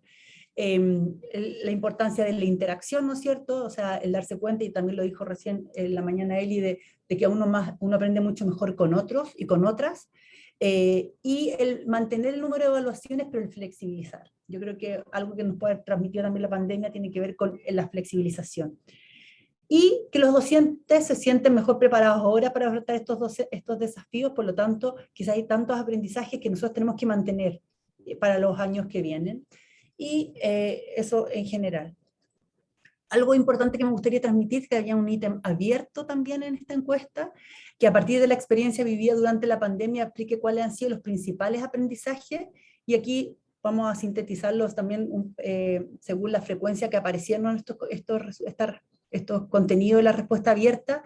Uno, usar herramientas tecnológicas como aliados, ¿no es cierto?, para la enseñanza, pero principalmente para la interacción. O sea, si después dejamos de hacer clases por Zoom y estamos en una clase presencial, podemos usar estas herramientas tecnológicas para motivar, para incentivar la interacción, diversificar los recursos y las formas como yo entrego un contenido, no como decía Carlos, quizás solo a través de una ponencia de un profesor hablando, exponiendo, ¿no es cierto?, sino quizás hay otros contenidos, otros recursos que yo podría usar. Bueno, la flexibilidad en el proceso de enseñanza, y la importancia del acompañamiento emocional. O sea, estos elementos cualitativos coinciden 100% con lo que aparecieron en la parte cuantitativa. Y algunas reflexiones muy asociadas a lo que dijo también Carlos. La pandemia obligó a los profesores a repensar la manera en que estaban enseñando, no a todos, lo vimos en la presentación anterior, existe un grupo importante que sigue exponiendo y detrás hay un estudiante pasivo que solo escucha y que por lo tanto sus conexiones, y podríamos ver su cerebro, está quizás más dormido que cuando él duerme incluso en las noches, ¿no es cierto?, y no hay movimiento. Destaca, y yo creo que un tema relevante, el bienestar estudiantil y la humanización de la enseñanza. Aquí está, estos procesos, a pesar de estar por un computador, está hecho por personas que que sienten, que se afectan por las cosas y que necesitamos estar atentos por los afectos y la afección del estudiante, pero también del profesor o la profesora. Ellos tuvieron que replanificar sus clases, por lo tanto se requirieron incorporar metodologías nuevas, herramientas nuevas y nuevos tipos de evaluaciones, y por lo tanto eso nos hace cuestionar, y esto, como Centro de Desarrollo Docente también nosotros hemos llevado esta discusión a la vicerrectoría académica, qué tipo de docencia queremos en nuestra universidad, cómo sacamos lo mejor de lo online y lo mejor de lo presencial. Un poco de eso nos hablaba hoy día el vicerrector en la presentación inaugural del seminario, y cómo hacemos que las nuevas prácticas sean nuevos hábitos y no queden solo en un año COVID o año y medio COVID y desaparezcan. Eso, muchas gracias. Gracias, Chantal, por esta interesante exposición y la muestra también de los resultados del estudio. Le invitamos a hacer sus preguntas o emitir sus comentarios para la presentación de Chantal, ya sea a través del chat o abriendo el micrófono. Andrea, ¿tienes la mano levantada? Sí, quería hacer una pregunta. Chantal, o a los que quieran. Yo tengo la sensación, como que desde el 2018 a lo menos, había como en el ambiente esta idea de hacer los cursos como semipresenciales, apareció Canvas, y yo sentía que había una resistencia enorme de los profesores de cambiar como por voluntad propia, pero yo como que veía venir que esto se iba a transformar en algo como semipresencial, y la pandemia nos obligó a todos, como han dicho, a hacerlo abruptamente y adaptarnos. Pero yo ahora tengo la sensación, por lo menos como lo que nos ha venido pasando con Gabriela, que están presionando harto para que volvamos a la presencialidad, más de lo que yo creería que es necesario, porque nosotras, por esta adaptación que hicimos, hay muchas cosas que nos acomoda y que creemos que hasta es mejor hacerlas online. Pero hay mucha presión por volver a la presencialidad, que yo entiendo que puede ser como que el péndulo vuelva para llegar a un centro, pero como que me cuesta leer un poco a veces como los mensajes desde la universidad, esto de insistir tanto en la presencialidad y no dejar que nos vayamos como adaptando nuestros cursos rediseñados a una cosa semipresencial. No sé qué sensación hay y qué idea tienen al respecto. Sí, Andrea, lo primero comentar que nosotros como institución de educación dependemos de un Ministerio de Educación, y cualquier cambio que uno realice en un currículum tiene que ser aprobado, ¿sí? Y estoy inventando, si mañana quisiéramos hacer medicina con un primer año, la mitad de los cursos online, tiene que haber un rediseño del currículum y eso debe ser aprobado, y eso cambia para todos los estudiantes. Entonces no es como que yo mañana pueda decir el curso de medicina familiar o el de fundamento pasa a ser online, ¿sí? Eso es como algo muy importante que es bueno transmitir. Otra cosa importante es que, por eso también yo lo digo al final, o sea, hay cosas muy, hay aprendizajes fundamentales de este tiempo remoto que lo podemos llevar a nuestras clases hoy día presenciales, porque los temas de interacción, ¿sí? Porque nos falta aquí lo que dicen los estudiantes, y los estudiantes sí extrañan mucho la interacción con otro, lo que es el mundo universitario, lo que es el día a día.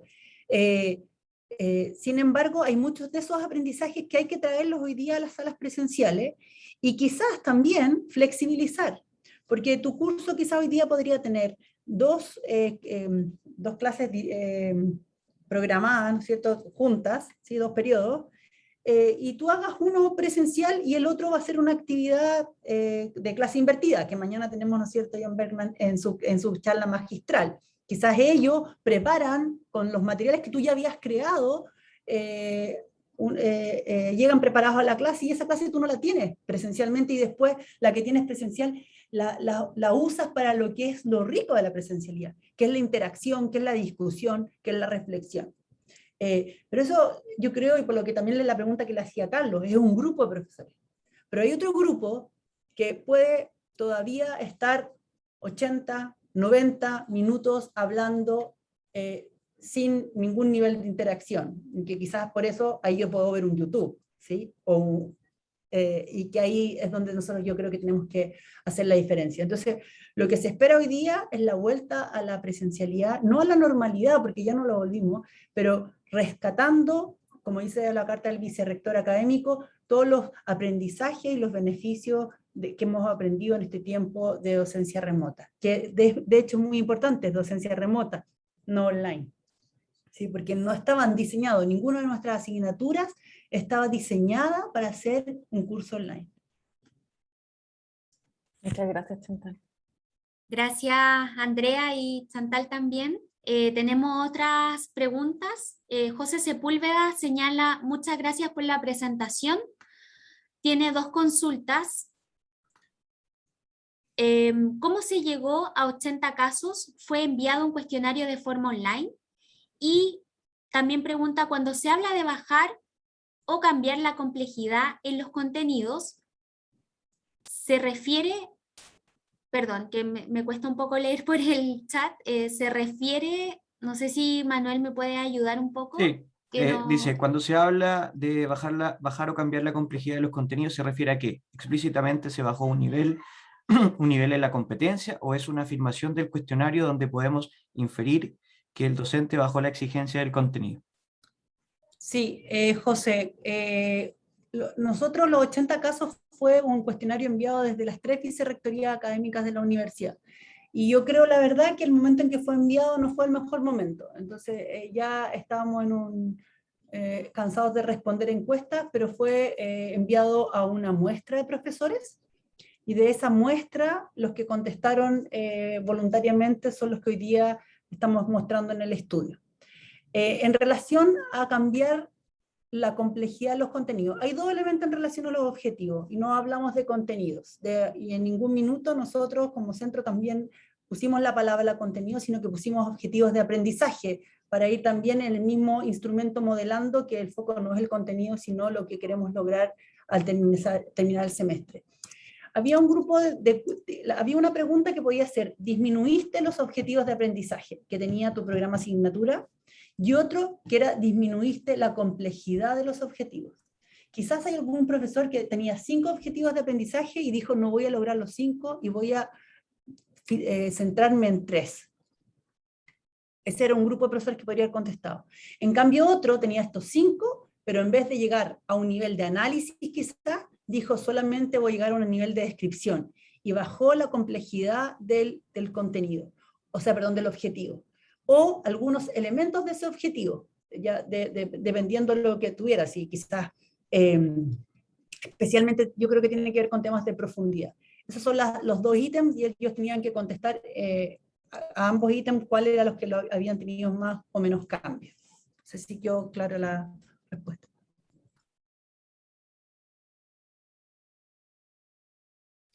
Súper, muchas gracias Chantal y José también por la pregunta.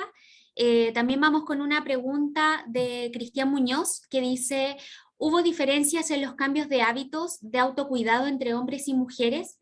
Por ejemplo, que las mujeres vieran más afectados sus hábitos que los hombres al tener que lidiar con frecuencia con más tareas dentro del hogar durante el teletrabajo.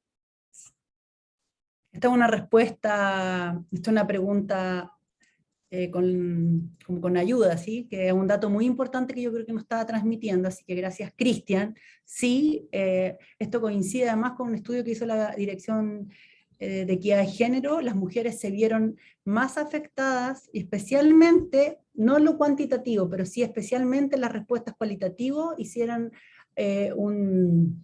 relevaron que había un cambio más fuerte en sus hábitos por estar a cargo de más funciones que en el hogar, y que ellas tenían por la pandemia. Así que hubo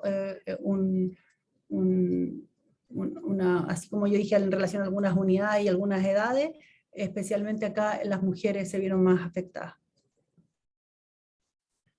Gracias Chantal. Y la última pregunta, que es de Daniel Ponce, señala muy interesante estudio Chantal, los apoyos institucionales han sido valorados en general por los docentes. ¿Qué ajustes realizaría en este apoyo a los docentes pensando post pandemia?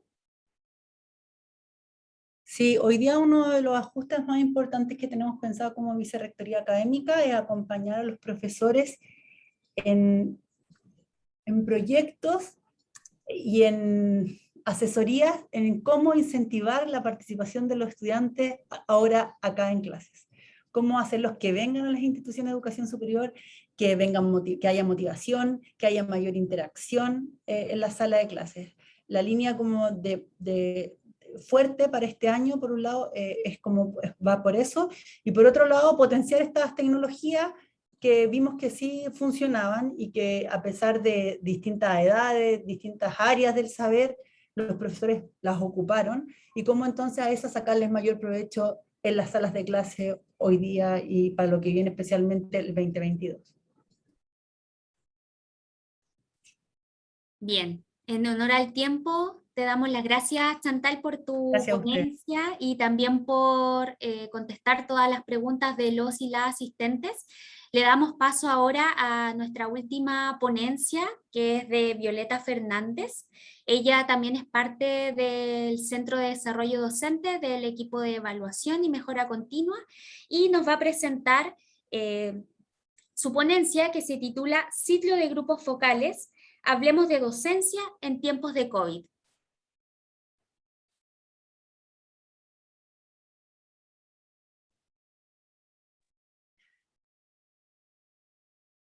¿Ahí se ve bien? Sí, se ve súper bien, Violeta. Gracias. Bueno, ya, gracias Belén por introducirme, por presentarme.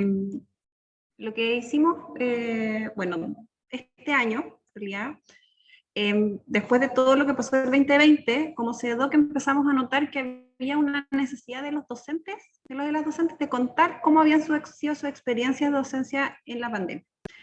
Y a partir de esta necesidad, de lo que nos transmitían muchas veces en asesorías, en los talleres, empezamos a tener esta idea, esta creencia, que muchos y muchas profesores querían mantener algunas de las prácticas docentes que realizaron en pandemia. Sin embargo, queríamos a profundidad en esto porque eran como comentarios que nos llegaban, pero no teníamos una evidencia tan concreta de, qué es, de realmente qué es lo que pensaban. Así que debido a esta como falta de evidencia en profundidad de lo que había pasado en pandemia, y que era lo que realmente esperaban los docentes que ocurriera una vez que se acabe la pandemia con la docencia en la universidad, fue que decidimos hacer este ciclo de focus group para poder conversar con los y las docentes y relevar estos temas. Los objetivos que tenía fue como un estudio muy chiquitito, pero sus objetivos eran primero explorar la evolución y proyecciones futuras que tendría la docencia en este contexto de post-pandemia, proceso de enseñanza-aprendizaje, o las lecciones que habían recogido durante la pandemia, caracterizar qué es lo que habían realizado antes de la pandemia y cómo estaban haciendo las clases ahora, reconocer cuáles eran los principales desafíos y facilitadores de este proceso de la enseñanza en contexto remoto, y definir cuáles eran las expectativas que tenían sobre lo que iba a ocurrir después de la pandemia con el proceso de enseñanza-aprendizaje. Entonces, como les comentaba, esto fue un ciclo de focus group, por ende es un estudio netamente cualitativo, el cual se hace una invitación a todos los docentes del grupo etario, nada. Se ofrecieron finalmente 11 focus group, hubo una participación promedio de 4 personas en cada focus group y eran abiertos, o sea, los docentes se inscribían y iban a la sesión que querían, por ende, etcétera, estaban bien todos mezclados. Se hablaron principalmente de las lecciones del proceso de enseñanza-aprendizaje en pandemia, qué es lo que habían hecho, qué estrategias metodológicas habían usado, cuáles eran los facilitadores y los desafíos que habían tenido durante la pandemia, y qué eran las expectativas que tenían para el futuro. Esta sesión de focus group se hizo entre el 9 y el 30 de julio de contenido directo desde la videograbación, usando el software en vivo.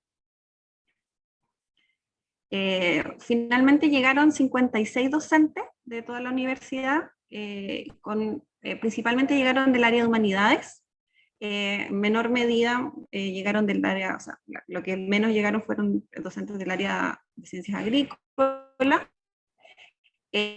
principalmente fueron mujeres, y de una edad mediana, gente o personas que tenían entre 41 y 55 años.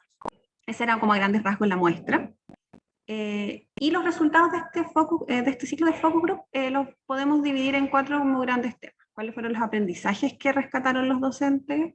¿Cuáles fueron los desafíos? ¿Sus facilitadores? Y finalmente, ¿cuáles son las expectativas que tenían en junio?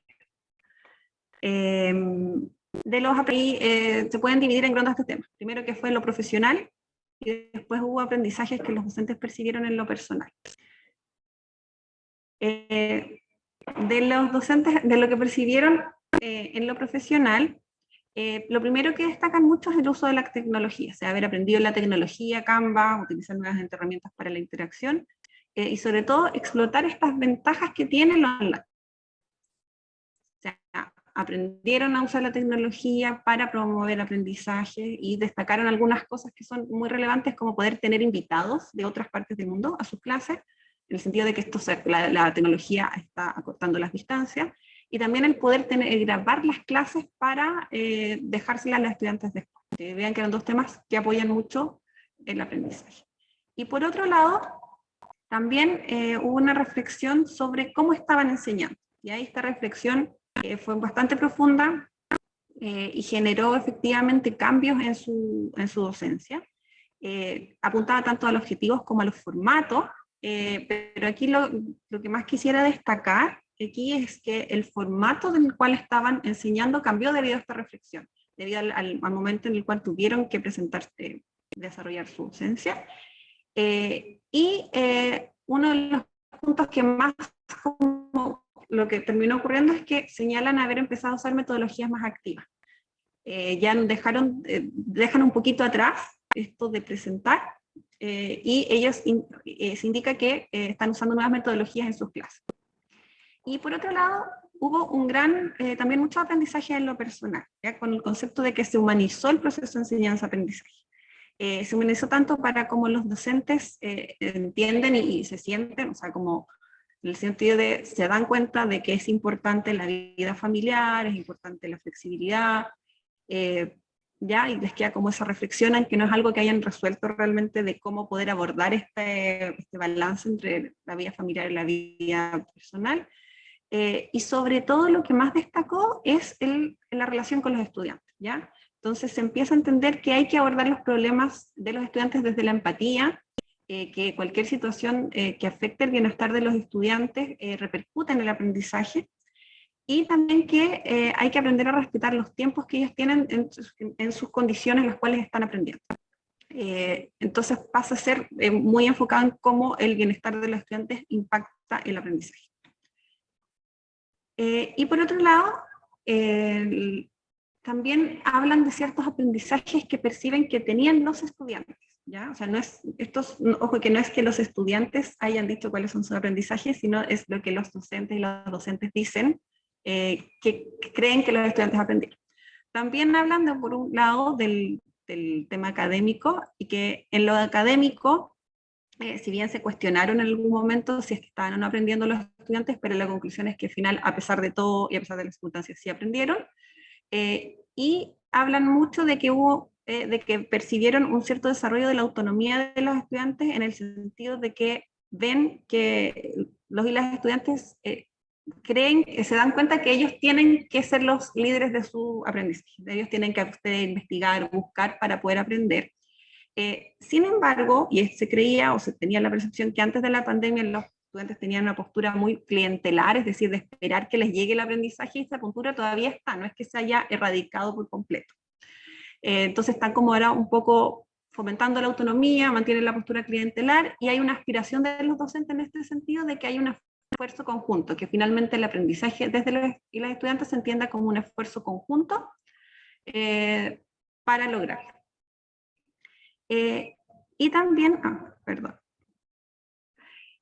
en lo personal, rápidamente se observa que hay un gran desarrollo de las habilidades transversales durante este tiempo. La flexibilidad para poder adaptarse a los cambios, la resiliencia a cualquier problema que haya, igual enfrentarlo y seguir, como la idea de que son más aperrados, y también que se fomenta la participación. Entonces está la idea de que a través de estas nuevas métodos, o sea, a través del uso de la tecnología, estudiantes que alguna vez no se atrevían a hablar, sí lo están haciendo porque lo pueden hacer a través de un chat, ¿ya? Entonces eso lo destacaban como que se fomentaban habían instancias, la tecnología potenciaba en ciertas instancias la participación. Y bueno, sobre los desafíos que tuvieron para poder enfrentar la época, la pandemia, el primer gran desafío fue la falta de retroalimentación que reciben los alumnos a través de las clases que son online, ¿ya? Se creía en muchos casos que había desidia de los estudiantes, que estos no querían, por ejemplo, prender las cámaras, Pero también a la vez hablaban de que, bueno, una cámara apagada tiene que ver con temas del entorno en el que está el estudiante, la conexión a internet que tiene. Entonces, por otro lado, se entendía que había por qué tener la cámara apagada, pero que eso sí les afectaba en cómo ir moderando la clase para saber si los estudiantes estaban o no enganchando con los contenidos. Por otro lado, se observa que estuvieron enfrentados a tener que reorganizar los cursos, y esto implicó en muchos casos mayor planificación de sus clases. Había instancias profesores que hablaban que antes no planificaban o nada o muy poco sus clases, y ahora se vieron obligados a hacerla bajo este nuevo formato. No podían llegar y hablar en el fondo como lo hacían antes, y eso también fue un desafío. Y el último desafío que era, se vieron obligados a entregar más contención emocional a los estudiantes. Y esta contención, bueno, todo nos pasó, yo creo, durante la pandemia, fue en una época emocionalmente compleja, los profesores también estaban emocionalmente complicados, y tenían que además saber derivar, por ejemplo, saber contener a los estudiantes. De los facilitadores se observaron cuatro principales fuentes de apoyo. La primera es que los ayudantes se empiezan a entender como parte de un equipo docente, ¿ya? En muchos casos, sobre todo cuando los profesores son menos tecnológicos, los ayudantes, por ser más jóvenes, tienen mayor uso de la tecnología y apoyaron bastante a los profesores en eso. Y también ayudaban a percibir mejor cómo estaban los estudiantes por la cercanía. Otro tema que se destacó fue que acá en la Universidad Católica se ha dado durante la pandemia ciertas semanas de pausa a las clases. Y estas semanas de pausa, estos breaks, fueron muy bien valorados, no solo por descansar, sino que también porque fueron un momento que a mitad del semestre se pudieron replantear y decir, esto estamos haciendo bien, cómo podemos mejorar, y avanzamos hacia esa línea. Por otro lado, la plataforma Canvas, que es la plataforma, el sistema de cursos online que tiene la universidad, fue muy valorada, fue una herramienta que se creía que era mucho mejor que la herramienta o el sistema anterior de gestión de cursos que había en la universidad.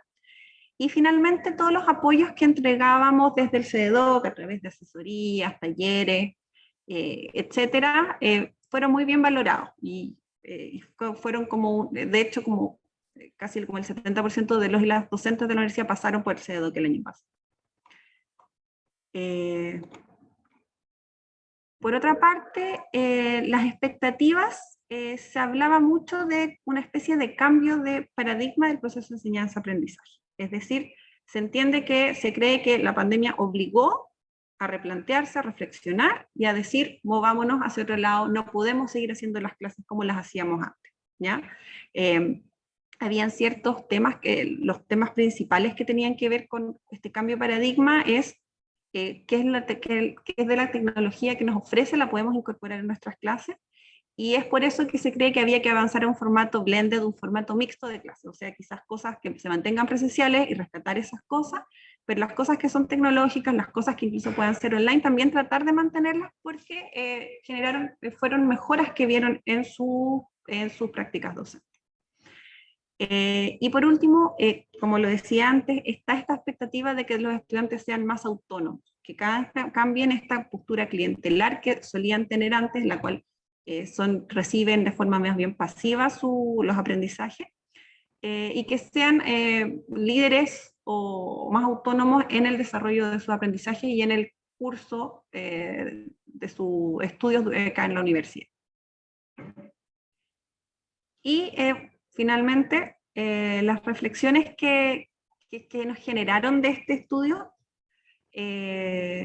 voy a decir algo cortito que se me olvidó hacer como contexto. Antes de este estudio, primero se hizo este estudio que comentó Chantal con la triada, y todavía no estaban los resultados de este estudio y se hicieron este. Entonces cuando salen los resultados más o menos juntos, nos damos cuenta que había muchos temas en común.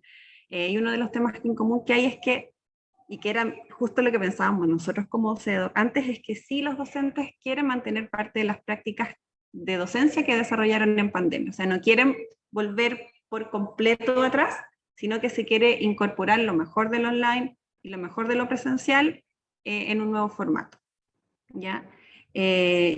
Lo otro que fue de lo que más se releva acá es esta obligatoria, o sea, esta como necesidad de repensar cómo enseñar, que fue muy obligada a partir de la pandemia. O sea, se habla que fue muy difícil, pero también era muy necesario, ¿ya? Y trajo beneficios en ciertos casos a pesar de lo complejo de la época. Y que esta reflexión efectivamente generó cambios en la docencia. Entonces, el primer cambio es que los docentes indican que sí tuvieron que incorporar metodologías más activas, por lo menos activas que antes no usaban, para, por ejemplo, poder captar la atención. Cuando los estudiantes tenían la cámara apagada y ya no podían solamente hablar a través del chat, tuvieron que usar cosas como Mentimeter o cualquier otra tecnología. También el uso de herramientas digitales para poder hacer sus clases por vía online.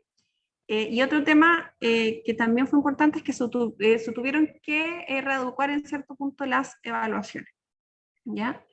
Y por último, se releva mucho la importancia del bienestar estudiantil para poder, para que los estudiantes aprendan bien, y es parte de este nuevo cambio de paradigma, también es entender cómo el bienestar de los estudiantes impacta en el aprendizaje y cómo los y las docentes tienen que hacerse cargo o velar por para que los estudiantes aprendan de la mejor manera.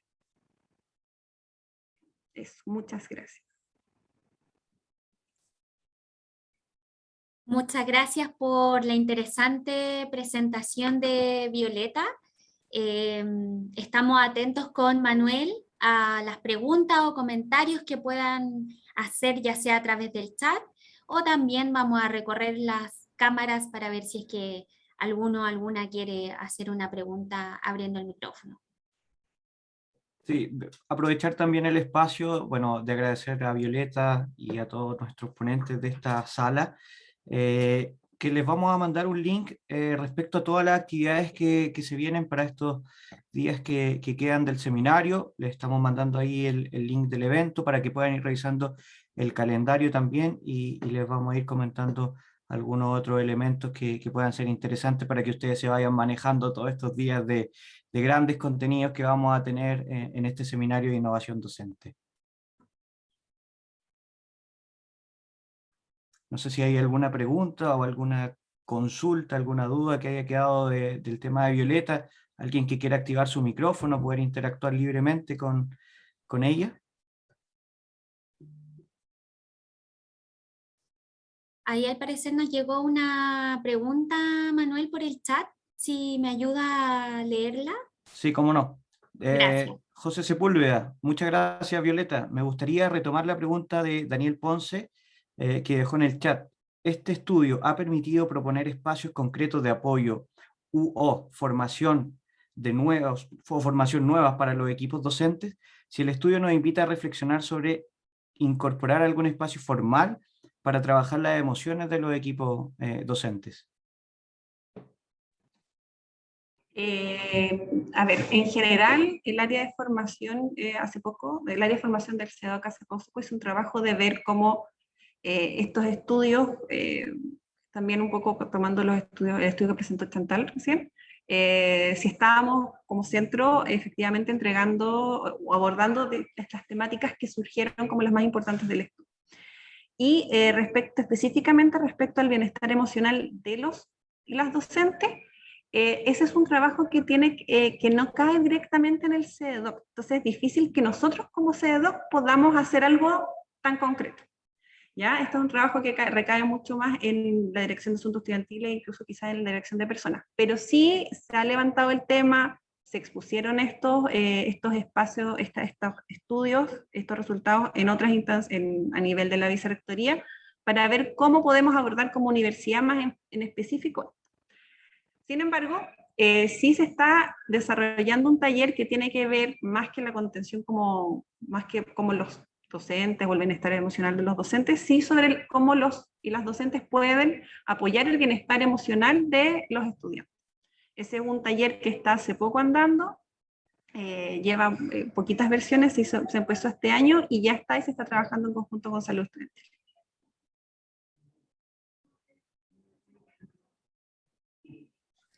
Súper, muchas gracias por la pregunta, José. También hay otra pregunta en el chat de Raúl Cofré. Manuel, si me puede ayudar.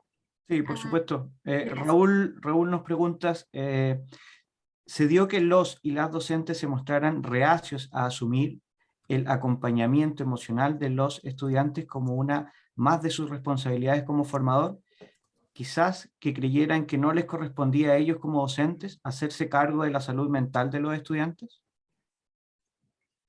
Sí, es una pregunta que suele ser compleja, que no, a ver, si bien había una valoración, una comprensión de que el bienestar emocional, había una valoración de que el bienestar emocional de los estudiantes era importante, sí, en este caso, en esta ocasión, lo aceptaron como de buena manera, como tenían una muy grande comprensión de que de esto. Ya no había tanto cuestionamiento como quizás sí fueron cuestionamientos que se podrían haber escuchado anteriormente en otras instancias sobre por qué un docente tiene que hacerse cargo del acompañamiento emocional de los estudiantes. En este caso ya no. Está mucho más instalado la necesidad de velar por el bienestar estudiantil.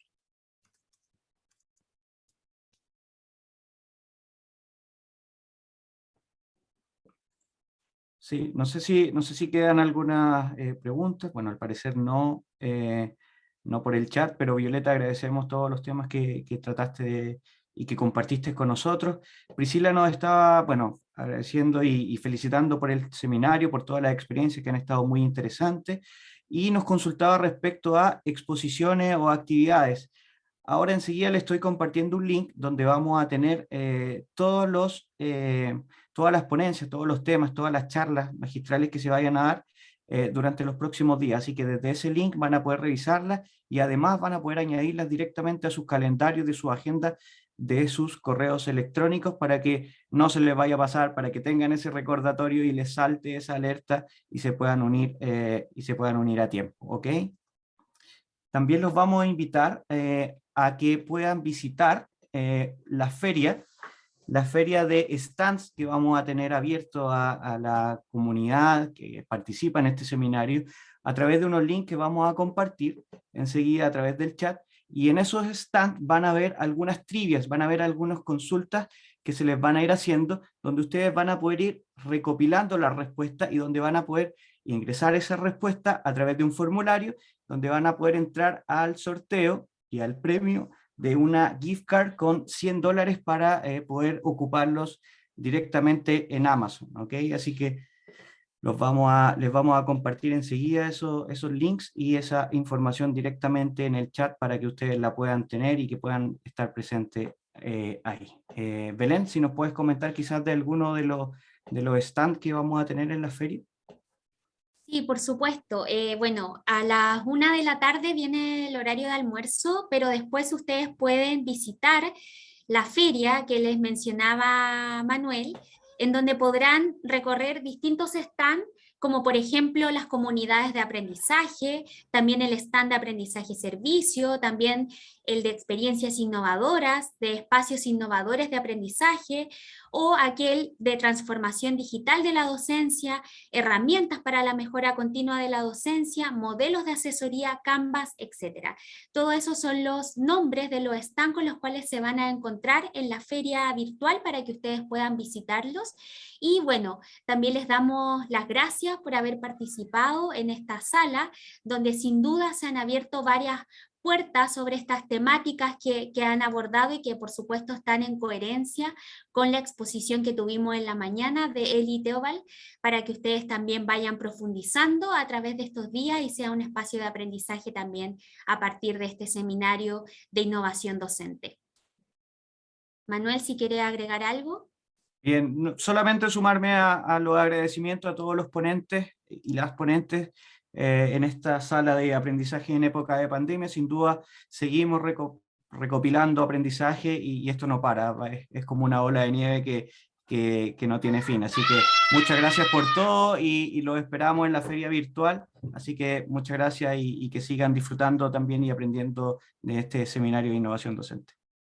Sí, también gracias a las exponentes, al exponente también Carlos y también a nuestra intérprete de señas, Colomba Inostroza, por habernos acompañado. Así que nos vemos por ahí en espacios virtuales, que disfruten este seminario y que tengan un rico almuerzo. Muchas gracias. Nos vemos, chao, chao. Chao. Gracias, chao.